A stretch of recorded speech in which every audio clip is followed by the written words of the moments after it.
Oigan, y aquí en el estudio de Radio Fórmula está con nosotros Rodolfo de la Torre. Ya habíamos platicado con él antes, ustedes lo deben recordar. Él es economista y es director del Centro de Estudios Espinosa Iglesias. Y esta noche vamos a platicar con él sobre un estudio que hicieron sobre movilidad social y desigualdad de oportunidades a nivel nacional. Se oye muy rimbombante, mi querido Rodolfo, bienvenido. Pero explícanos qué es movilidad social y a qué se refiere este estudio que hizo el CEI. Con mucho gusto. Mira, como parte de mi área en el CEI, que es el desarrollo social, nosotros nos hemos estado concentrando en ver el progreso de las personas en sus condiciones de vida. Esa es la idea fundamental de movilidad social. No es transporte que se muevan de un lado para otro, sino que progresen en su calidad de vida. Sí, y tomando como punto de referencia a sus padres, para ver si de una generación a otra, pues efectivamente hay avances. Así cambian de código postal, pues. Por ejemplo, esa es una buena forma de ponerlo. Desafortunadamente lo que hemos encontrado es un primer resultado que pues es bastante desalentador, y hay que decirlo. Si tomamos hace 6 años aproximadamente, un poco más, ¿qué pasaba con la población más pobre del país? Encontrábamos que de cada 100 personas que pertenecían a ese grupo, 70 no lograban superar la condición de pobreza en la que habían nacido. Eso quería decir, pues... ¿Hace cuánto tiempo? En 2011 nosotros levantamos la primera encuesta y lo que encontramos es que de ese grupo, que es el menos aventajado, el que más carencias tiene, pues 70 de cada 100 se quedaban en la situación de pobreza que pues los condenaba a una vida de privaciones extremas. Desafortunadamente, ahora que hemos levantado una nueva encuesta para 2017, casi el fin de la administración pasada, encontramos que ese número ha subido a 74 de cada 100. Es decir, vamos para atrás. Yo me atrevería a decir que el gobierno que se prestigiaba de mover a México lo movió. Pero para atrás. En reversa. Y esa es la herencia que recibió este gobierno. Y hay que reconocer que el reto es mayúsculo. Pero lo que hemos también nosotros examinado es que hay diferencias entre las regiones.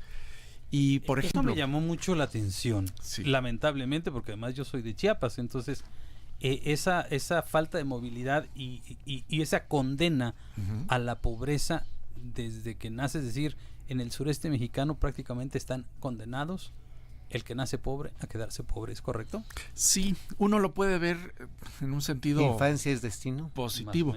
Exacto. El origen determina en buena medida el destino.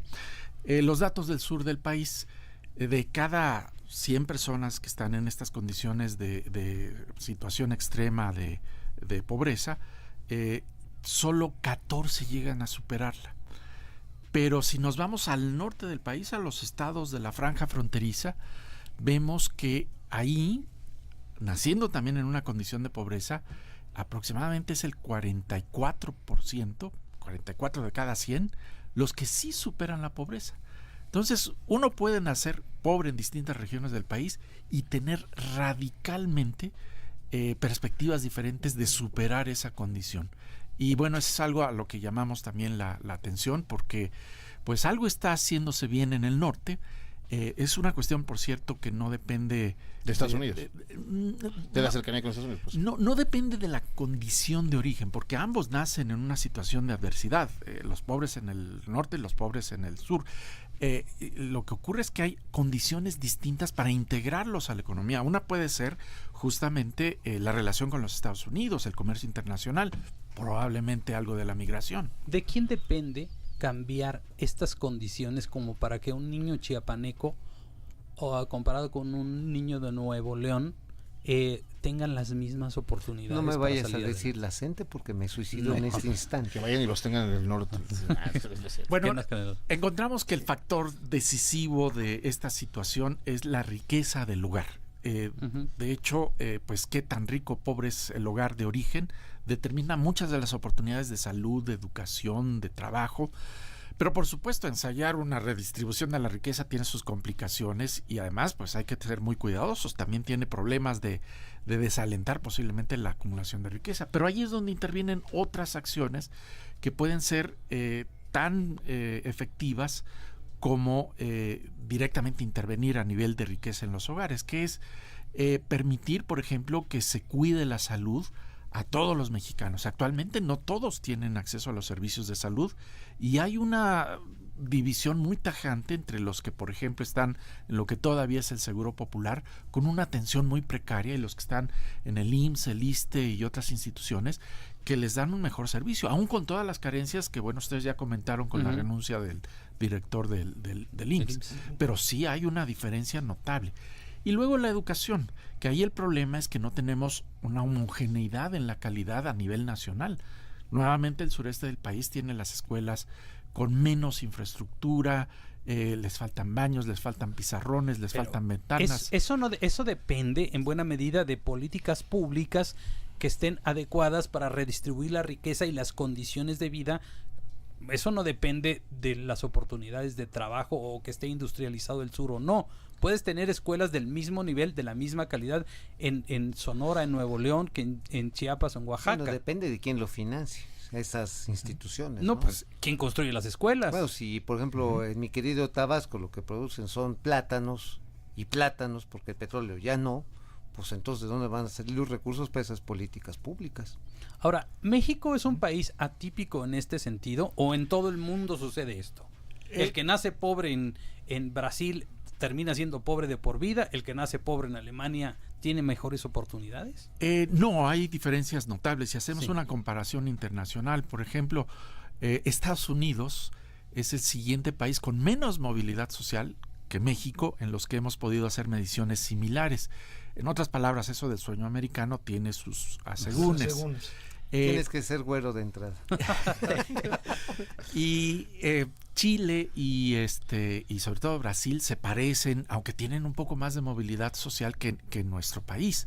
Ahora, en el otro extremo están países como Canadá o como Noruega, en donde pues tienen una movilidad extraordinaria. Es muy difícil quedarse en una situación de pobreza naciendo en las condiciones de esos países. Me contaba justamente Carlos Ursúa cuando nos dio clases, nos contaba un chiste, decía, ¿cuál es la diferencia entre un alemán rico y un alemán pobre? Decía, el alemán rico se levanta los domingos y lleva a lavar a su coche, su Mercedes-Benz. Y el alemán pobre se levanta todos los domingos y lava su Mercedes-Benz. Esa es la diferencia. El índice de Gini es muy poco indicativo en el caso alemán. Esa es la gran diferencia. Pero ¿Y Volkswagen? En México, este nuevo gobierno, con lo que ustedes han visto, lo están midiendo, lo están viendo, las políticas que están echando a andar ahora, podrían apuntar en alguna medida a que esto cambie, o no tiene pies ni cabeza. La respuesta es que no sabemos en estos momentos hacia dónde van muchas de las políticas públicas centrales. Creo que nadie sabe. La primera pregunta es, ¿hay políticas? No, bueno, por eso no sabemos. ¿O se parecen las políticas sociales de esos países que tienen mucha movilidad a las que tenemos nosotros actualmente? Sí, estamos imitando algo. Bueno, por lo menos copiamos algo exitoso de uno de esos modelos. A eso voy. Ya sabemos que la administración pasada metió reversa. Lo que en estos momentos está haciendo la actual administración es meter el freno de mano de las políticas públicas. No hay una buena definición de lo que se va a hacer en salud. En educación hay un cambio constitucional, pero las políticas para mejorar la calidad en las zonas más necesitadas tampoco está claro, y tampoco cómo se van a proteger los derechos laborales. Todavía sigue siendo cierto que los derechos de el trabajo, una pensión, vacaciones, ciertas prestaciones, están ligadas al puesto de trabajo, no a la persona. Para hacer una analogía, imagínense que ustedes tienen libertad de expresión siempre y cuando se encuentren en un cuadrito en donde está permitido, pero se salen de ese cuadrito y perdieron sus derechos. Así ocurre con el trabajo. Se abandona un puesto de trabajo y ya se perdieron los derechos que pues deben de corresponder a las personas, no al puesto de trabajo. Ahora, ¿tienen ustedes alguna proyección, alguna hipótesis, alguna perspectiva de si la política de transferencia directa de recursos sociales, la que está emprendiendo este gobierno de dar dinero a los grupos más marginados y más desprotegidos, tenga incidencia en esta movilidad social? Voy a eso, pero respondo antes una pregunta Sí. que hicieron. Las experiencias de los otros países ponen primero, antes que las transferencias monetarias, servicios de salud, de cobertura Infraestructura universal, social. Infraestructura. buena calidad en una educación pública gratuita desde antes de entrar a preescolar, que es la educación inicial, hasta la educación universitaria. Esa calidad pues todavía no está claro cómo se va a homogeneizar para que realmente sea efectivo el aprendizaje. Y al final vienen las transferencias, y las transferencias pueden tener un impacto, pero esas transferencias también tienen que hacer distinciones en las zonas donde más se necesitan. Ahí tendrían que ser mayores.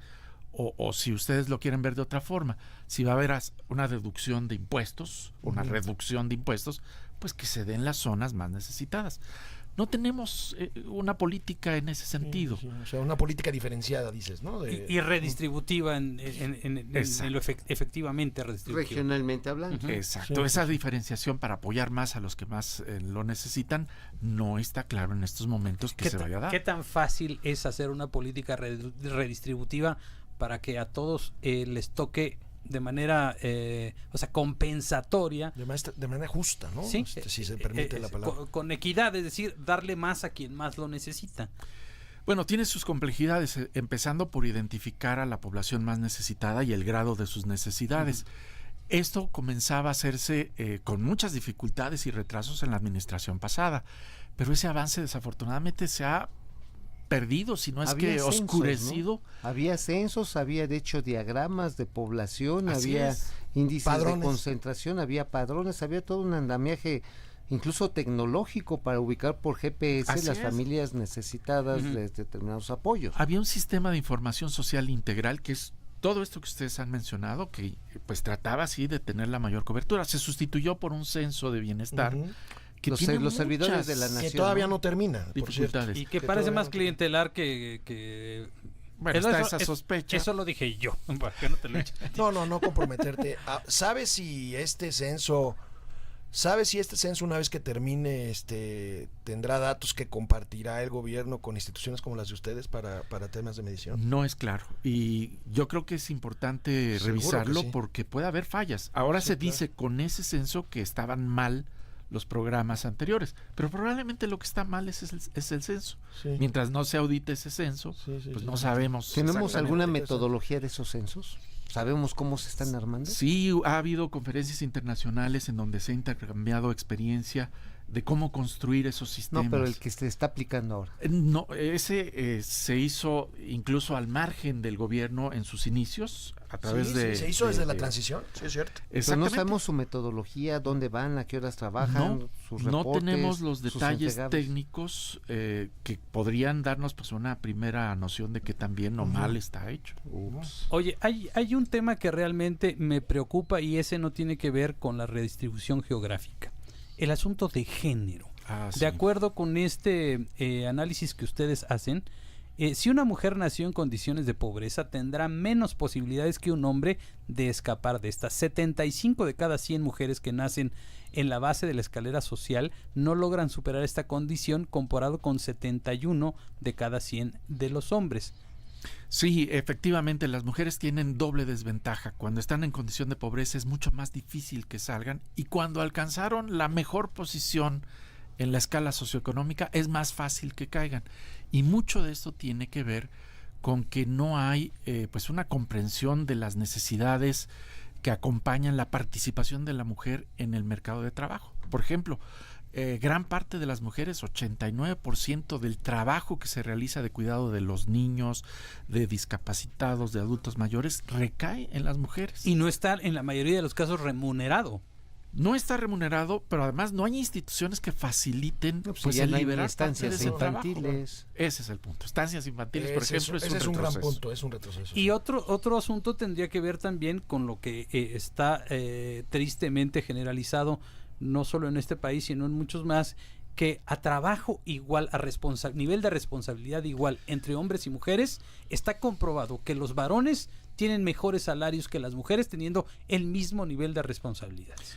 Totalmente de acuerdo. Cuando llegan al mercado de trabajo se da ese fenómeno de discriminación, pero incluso antes ya hubo otro proceso en donde no se invirtió en la salud, en la educación, en general en la preparación de las mujeres, y llegan en desventaja y además son discriminadas. Entonces ahí tenemos también un asunto que está frenando la movilidad social.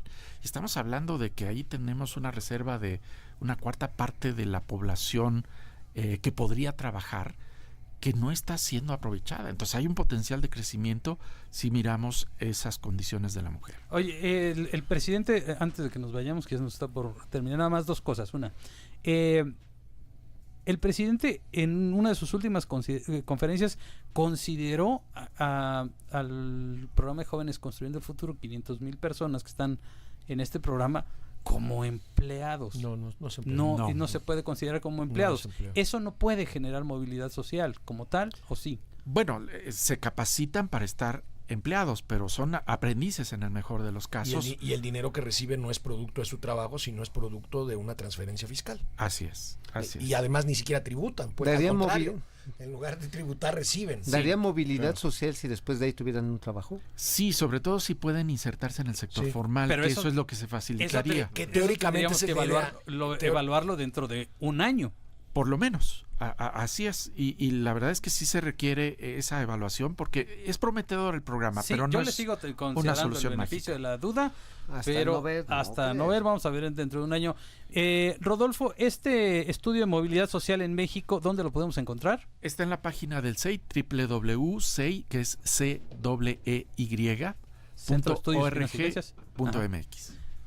Ahí está la página, está bastante interesante. Pueden consultarlo en esta página que nos dio Rodolfo. Te agradezco mucho que hayas estado con nosotros, estimado Rodolfo.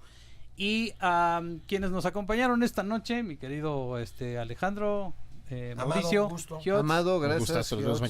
Nos escuchamos mañana en esta maldita hora. Muchas gracias, hasta la próxima, bye. Amigos, hay que irse para poder volver. Esto se llamó La Maldita Hora.